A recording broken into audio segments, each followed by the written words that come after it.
Praise the Lord. இன்றைக்கான கர்த்தருடைய வாக்குத்தத்த வசனம் ஏசாயா 61வது அதிகாரம் 7வது வசனம். நான் உங்களுக்காக வாசிக்கிறேன். உங்கள் வெட்கத்திற்கு பதிலாக இரண்டத்தனையான பலன் வரும், லட்சத்திற்கு பதிலாக தங்கள் பாகத்தில் சந்தோஷப்படுவீர்கள். அதன் நிமித்தம் தங்கள் தேசத்தில் இரட்டிப்பான சுதந்திரம் அடைவார்கள். நித்திய மகிழ்ச்சி அவர்களுக்கு உண்டாயிருக்கும். ஸோ காட் இஸ் டெல்லிங், ஆண்டவர் இன்றைக்கு நம்மளுடைய என்ன சொல்கிறார், நம்ம வெட்கத்திற்கு பதிலாக. ஸோ நீங்கள் எந்த இடத்துல வெட்கப்பட்டீங்க, எந்த காரியத்தை குறித்து நீங்கள் வெட்கப்பட்டீங்க, எந்த காரியத்தை நிமித்தம் நீங்கள் வெட்கப்பட்டீங்க? ஒரு இன்டர்வியூவில் ஃபெயிலியர், அதனால் வெட்கப்பட்டு போயிட்டீங்களா? இல்லை இந்த ஆசீர்வாதம் எல்லாருக்கும் கிடைச்சிடுச்சு ஆனால் எனக்கு கிடைக்கல அப்படின்ட்டு நீங்கள் வெட்கப்பட்டு போயிட்டீங்களா? இல்லை அநேகருடைய வார்த்தையினால் நான் வெட்கப்பட்டு போயிட்டேன், ஸோ நான் அவமானப்பட்டு போயிட்டேன் அப்படின்ட்டு ஒரு இடத்துல உட்காந்து புலம்பி அழுதுட்ருக்கீங்களா? ஆண்டவர் இன்றைக்கு உங்களை பார்த்து சொல்லுகிற வார்த்தை என்ன என்றால், நீங்கள் வெட்கப்பட்டுன அந்த இடத்துல உங்களுக்கு ரெண்டத்தனையான பலன் வரும். அந்த ரெண்டத்தனையான பலன் யாராலே வரும்னா அது கர்த்தராலே வரும். அந்த பலன் வரும்போது எல்லாரும் பார்த்து ஒன்று ஆச்சரியமாக உங்களை பார்த்து பேசுவாங்க. எப்படி உங்களுக்கு இந்த ஒரு அற்புதம் நடந்துச்சு, ஓகே நம்மலாம் நினச்சோம் she will not do it, he will not do it அப்படின்னு. ஆனால் கர்த்தர் நம்மளுடைய எந்த சூழ்நிலையும் மாற்ற அவர் வல்லவராக இருக்கிறார். நம்ம எந்த இடத்துல தாழ்த்தப்பட்டோமோ அந்த இடத்துல நம்மளை உயர்த்த அவர் வல்லவராக இருக்கிறார். நம்மளுக்கு தெரியாது, நம்ம கூட மறந்துடுவோம். சில டைம் நம்ம வெட்கப்பட்ட இடத்த மறந்துடுவோம், நம்ம வெட்கப்படுத்தின நபரை கூட நம்ம மறந்துடலாம். ஆனால் கர்த்தர் அதை மறக்கவே மாட்டார். அதே இடத்துல நம்மளை உயர்த்துவார்.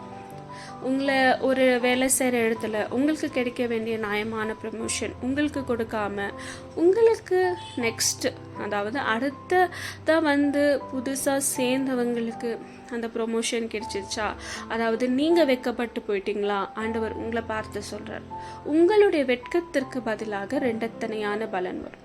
மேபி உங்களுக்கு double portion waiting, so double promotion waiting, sorry. So ரெண்டத்தனையான ப்ரொமோஷன் உங்களுக்கு வெயிட் பண்ணிட்டுருக்கலாம். இல்லை ஃபேமிலியில் யாரோ ஏதோ சொன்னாங்க, அந்த காரியத்தை குறித்து நான் வெட்கப்பட்டு போயிட்டேன், ஸோ எல்லாருக்கும் நடக்கிற ஒரு விஷயம் எனக்கு நடக்கலை, அதனால நான் வெட்கப்பட்டு போயிட்டேன்.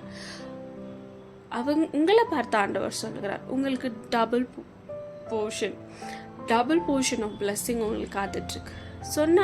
அவங்களுக்கு முன்பாகவே உங்களை தேவன் உயர்த்த போகிறார். அதாவது உங்களுக்கு நித்திய மகிழ்ச்சி உங்கள் தலை மீது இருக்கும்னு ஆண்டவர் சொல்கிறார். That means eternal blessing, eternal சந்தோஷம். It's not temporary. அவங்களுக்கு கிடைச்சது மேபி டெம்பரவரியாக இருக்கலாம், அவங்களுக்கு கிடைச்ச ஆசீர்வாதம் டெம்பரவரியாக இருக்கலாம். ஆனால் கர்த்தர் உங்களுக்கு பர்மனெண்ட்டான பிளெஸ்ஸிங் கொடுக்க போகிறார். அதனால் நீங்கள் சந்தோஷமாக இருங்க, துக்கப்படாதீங்க, வேதனை அடையாதீங்க. தொடர்ந்து இந்த வசனத்தை அறிக்கை பண்ணிட்டே இருங்க. ஆண்டவரே, என்னுடைய வெட்கத்திற்கு பதிலாக எனக்கு ரெண்டத்தனையான பலனை கொடுங்க. அவர்கள் மத்தியத்தில் என் தலையை உயர்த்துங்க.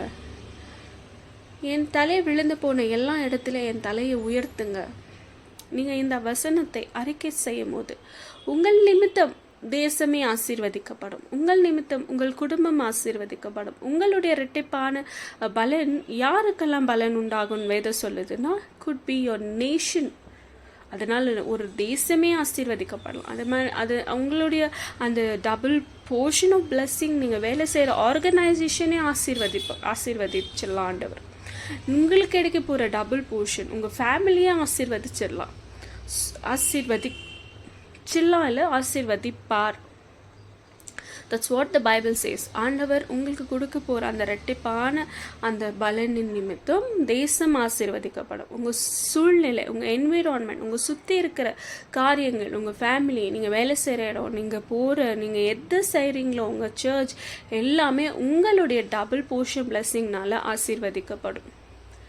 ஆகையாலே நம்ம வெட்கத்திற்கு பதிலாக ஆண்டவர் ரெண்டத்தனையான பலனை கொடுக்கிறார் என்று நம்ம உறுதியாக பிடிச்சி அதை குறித்து நம்ம ஜெபிப்பது மாத்திரம் அல்ல, தொடர்ந்து நாள்தோறும் நீங்கள் அறிக்கை செய்யுங்க.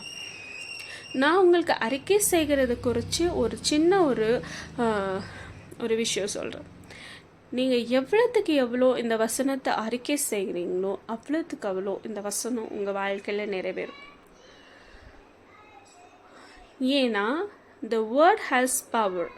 The Bible says ஆதியில் வார்த்தை இருந்தது, அந்த வார்த்தை தேவனாக இருந்தது. You know what you're telling about? You're talking about God. So நீங்கள் அறிக்கை செய்யுங்க, செல்ஃப் டாக் பண்ணுங்கள், அந்த வசனத்தை செல்ஃப் டாக் பண்ணுங்கள். So you're talking about God. நீங்கள் வார்த்தையை சொல்லும் போது you think that it is a word. No, Bible says in the beginning there was word and the word was God. So what are you confessing continuously? You are confessing your God continuously. இதுதான் உங்களுடைய ரகசியம். So உங்களுடைய நம்ம ஏசப்பாவை நம்ம கண்டினியூஸாக confess பண்ணும்போது கர்த்தர் நிச்சயமாகவே நம்ம எதிர்பார்க்குற அந்த ரெட்டிப்பான பலனை கொடுப்பார். What does continuously means? ஏன்னா அது கண்டினியூஸ்னால் எப்போது?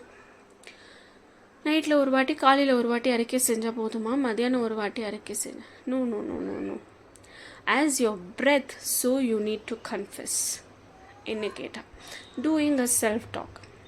நம்ம ஒரு நாளைக்கு மற்றவங்களோட பேசுகிறத பார்க்கிலும் நமக்குள்ளாக பேசுகிறது அதிகம் என்று விஞ்ஞானிகள் சொல்கிறாங்க. அப்போ நம்ம செல்ஃப் டாக் பண்ணுறது இட் இஸ் மோர்.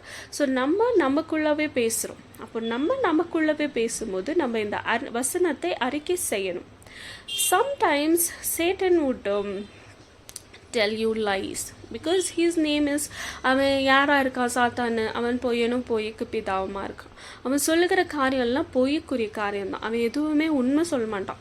அவன் வேதத்துக்கு புறம்பே தான் சொல்லுவான். ஏன்னா அவனுக்கு வேதம்னா பயம், வேதம்னா கர்த்தர், வேதம்னா வேர்ட் இஸ் காட். ஸோ அந்த நீங்கள் காட் அறிக்கை செய்கிறது அவனுக்கு எரிச்சலை மூட்டும். அப்போது நீங்கள் அதிகமாக அறிக்கை செய்யணும். செல்ஃப் டாக் பண்ணால் தங்களுக்குள்ள நீங்கள் பேசிகிட்டே இருங்க. Maybe 100,000, 10,000, how many ever times is possible to you in a day you can do. It is not in a day until something works, until something changes, until the word accomplishes what it had sent forth. So அது சொல்லப்பட்ட வார்த்தை நிறைவேறும் பொருட்டு நீங்கள் அதை சொல்லிக்கொண்டே இருக்கும்போது கர்த்தர் கட்டாயம் நம்ம வாழ்க்கையில் அற்புதம் செய்வார். இந்த வசனத்தை உங்களிடத்தில் ஷேர் பண்ணுற வை பிகாஸ் நீங்கள் பலனடையணும். இந்த ஒரு டாட்டிக்ஸ் நீங்கள் தெரிஞ்சுட்டு நீங்கள் பலனடைங்க. நீங்கள் தொடர்ந்து அறிக்கை செய்யுங்க. இந்த வார்த்தை கர்த்தருடைய வார்த்தை, அதனால் நமக்கு நிறைவேறும். ஸோ உங்களுக்கு இந்த வீடியோ பிடிச்சிருந்தா kindly subscribe, do share. Thank you.